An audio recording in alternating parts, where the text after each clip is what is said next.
Growing up in the 90s, Liv Tyler was the coolest girl on the planet. She was truly an it girl. She had acting chops, a famous rocker dad, and a face recognized by all 90s teens and boys. But a lot of people starting from the 90s always uncomfortable with her relationship with her dad, and we spoke a little bit about that on our Alicia Silverstone video. We're gonna get a little bit into why. We're gonna get into all of that and more in beauty, her fabulous career and her beauty secrets, etc. We're gonna get into all of the gems. But first, hey friend, welcome to my channel, Cringe, where we deep dive and break down the most iconic stars through history. If you're not yet subscribed, please be sure to do so. And if you're already subscribed, please turn on your notification bell so you never miss an upload. Now, without further ado, let's jump right into this video. Let's start from the very beginning, which is her childhood. So Liv Tyler is the only child of singer, model, and former playmate BB, and Aerosmith's frontman Steven Tyler, which, unless you live under a rock, everyone knows who Steven Tyler is, right? She was born in the hustle and bustle of New York City on July 1st, 1977. Now, here's where the story gets a little spicy. From 72 to 79, BB, her mother, was living with rock star Todd Rundgren. During a brief fling with Steven in 76, BB got pregnant, but she told everyone that Todd was the father. Why? Well, Steven was knee-deep in some pretty heavy, substance use allegations. And back then, if someone was like abusing substances, you did not want to lay claim to them. You didn't want anything to do with them because people would start to accuse you of the same thing. So she just didn't want to claim him as the father of her child. And because a lot of people also speculate that it was an affair. It was an affair. She was with Todd, but she had a sneaky link with Steven Tyler and thus resulted in a baby. So Liv grows up thinking Todd is her real dad and even gives him the sweet nickname of her spiritual father. Todd, despite not being with BB anymore, stepped up to the plate and acted like a real dad to Liv, been paying for her schooling. But around the age of 10, Liv met Steven and noticed they looked kind of similar. She asked her mom about it and bam, the truth came out. Liv even said she fell in love with her father, Steven Tyler, before even knowing that that was her father. She would have posters of him up in her room, and she would even have conversations with the poster. So Liv didn't tell the world about her real dad until 1991, when she changed her last name to Tyler. And despite the shocking news, Liv and Steven grew very close. They even teamed up for work a few times, like when Liv starred in Aerosmith's Crazy music video and again in the movie Armageddon, where Aerosmith provided some tunes. She attended New York Preparatory School in New York City and the Crossroads School for Arts and Science in Santa Monica. Thanks to her mom's diligent research to find a school that could handle Liv's ADHD, Liv has ADHD and has been taking Ritalin for years. After graduation in 95, Liv jumped headfirst into her acting career. When asked about her unusual upbringing, because she had two famous parents, Liv said she missed out on typical childhood because she started working at 14, but she doesn't regret it. While her peers were partying, she was on a movie set in Tuscany having her own kind of fun. She loves how her life has turned out. She started smoking though at the age of 14, which is ironically the age when she started working. She did eventually quit, but it was a big issue for the tabloids during that time. And according to the Boston Globe in 1994, when Liv is asked why she smokes a pack of cigarettes a day at 14, and even though she knows it will kill her, she says, quite simply, "It's the only thing I have that's my own." She also said that though she smoked, she never did it in public because she didn't want people to think that it was cool. "I'd never smoke in front of a young person. I would hate anyone to think I was some sort of role model and then begin smoking as a result." End quote. And there was also other publications like the New York Times and stuff like that that said that, oh, she looks so beautiful, and you just think that, oh wow, what a beautiful teen girl, and then you walk up close to her and the scent of cigarette hits you really strong. And it was a really bad habit that she worked really hard to kick. Kudos to her for kicking that habit, okay? Because I can imagine the stress at 14 working. Now let's talk about her dad real quick before we go further, her relationship with her dad. So Liv has always gossiped about some embarrassing things that her father did when she was younger, and one was apparently hitting on her young friends around her. He apparently asked out actress Cameron Diaz when she was much younger, right in front of Liv, who quickly put a stop to the conversation, was like, "Dad, you're flirting with one of my good girlfriends, please stop that."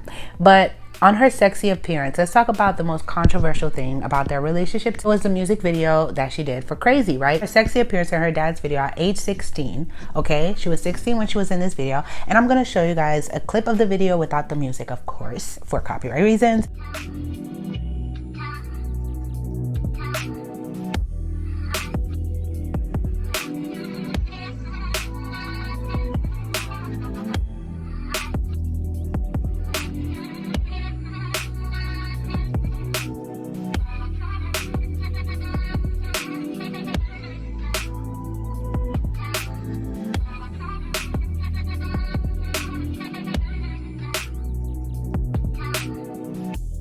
So there was a lot of controversy, obviously, from that video because the lead singer of that whole video was her dad, and she was being sexualized at 16 in that video. So it rubbed a lot of people off the wrong way, and it was cringe, and there was a little chaos. But with all bad publicity or chaos, it just propels a song even further. And it was a staple of the 90s, especially with Alicia Silverstone in there. It was like the two hottest teens underage girls was in this video, so men just loved it. Just very awkward, right? But on her sexy appearance in her dad's video at age 16 on an interview with The Tonight Show, Leno approached the subject of Liv's controversial appearance at the age of 16 in her father's video, which she played a teen who ran off with a friend played by Alicia Silverstone and ends up dancing in a nightclub, if you catch my drift, and scamming a guy out of his car. It includes many suggestive scenes and, stuff like, with her and Alicia, the characters. It insinuated that there was girl on girl action there, okay, with these teen girls. So it made a lot of people uncomfortable. Alicia Silverstone even dressing up as a guy. So a lot of people was like, what? This is a music video for your dad. Another crazy thing about Liv being cast in that particular music video, though, is that no one knew Liv Tyler was Steven Tyler's daughter during that time when she was shooting the video. There was a whole chaos about it when it was finally revealed because Liv acted very provocative in the video, so some were shocked to learn the news, but the public didn't know. Steven Tyler, of course, knew, Liv knew, and a couple people knew, but like the public, this was her first appearance, you would say, to kind of like mainstream media, pop culture. So a lot of people didn't know when, you have a cute girl in the video. Everyone's like, oh my gosh, she's so cute. Let me go look her up. Who is this? And then boom, oh, that's Steven Tyler's daughter. Well, that changes things. Liv said that her dad was shocked at first when he saw the video because he didn't know that this was, the creative direction that they were going with it. She said, it's funny because I was with him for the first time when he saw the video. He was a little bit shocked because there was sort of, girl on girl action going on. He wanted some things taken out. I remember that. Liv didn't specify if her dad got his way and if anything was removed, but the resulting video was certainly controversial enough for 1994. Now, in recent times, of course, Page Six wrote articles on this. That's the first article I saw on it.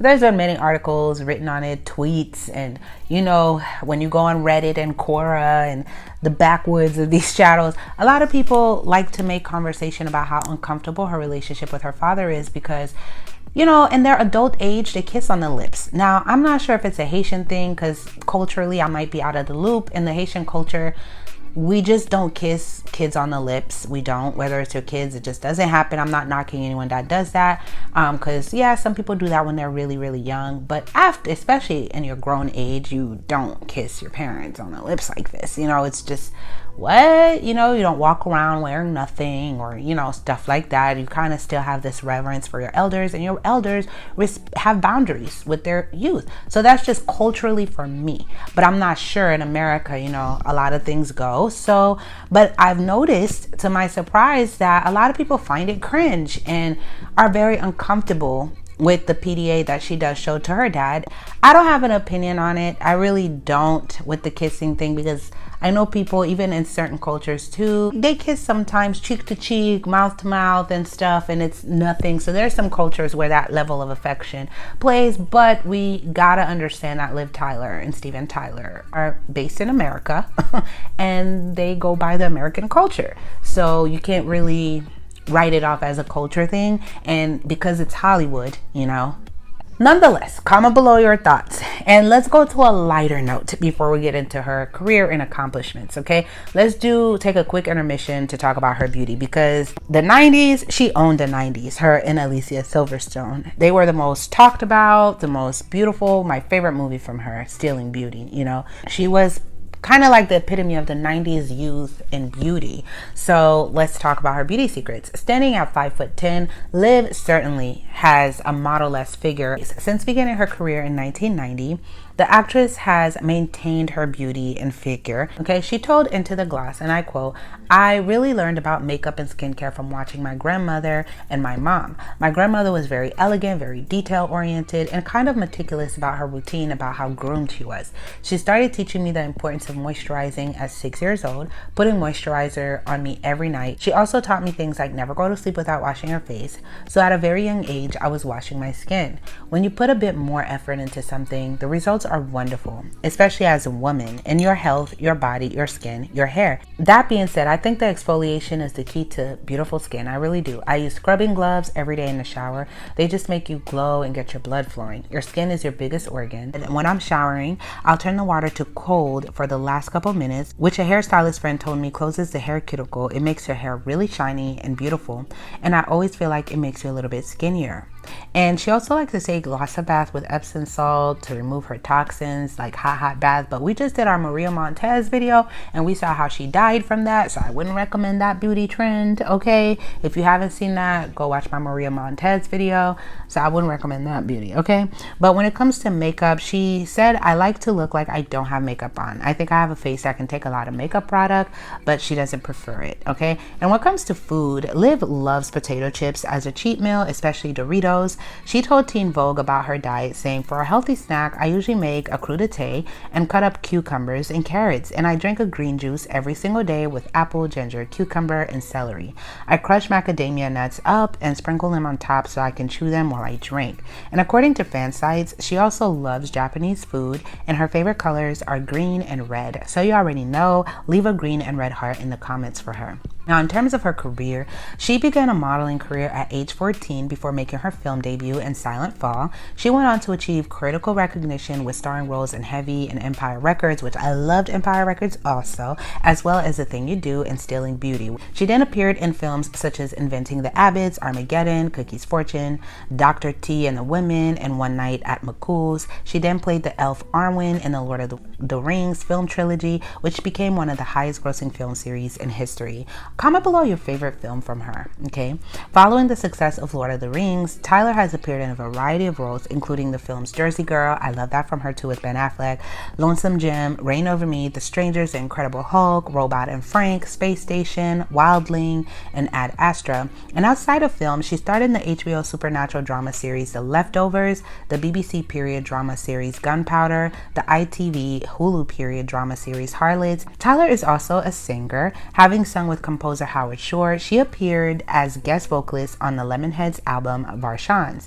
Tyler has served as a UNICEF Goodwill Ambassador for the United States since 2003 and as a spokesperson for Givenchy's line of perfume and cosmetics. And in April 2011, publishing house Rodale announced that Tyler and her grandmother Dorothea Johnson, an etiquette expert, had written a book called Modern Manners. It was released October 29, 2013. So as her career lost momentum, Tyler also addressed rumors that she was difficult to work with, saying, I am a feminist and proud to be one. In my life, I've had people call me controlling for being detail-oriented, ballsy for following my heart and taking risks, outspoken or even crazy for speaking my mind and not taking BS from people. She told Porter Magazine in 2017, it amazes me when this happens and motivates me to work harder to speak up for what I believe in for myself and all women, end quote.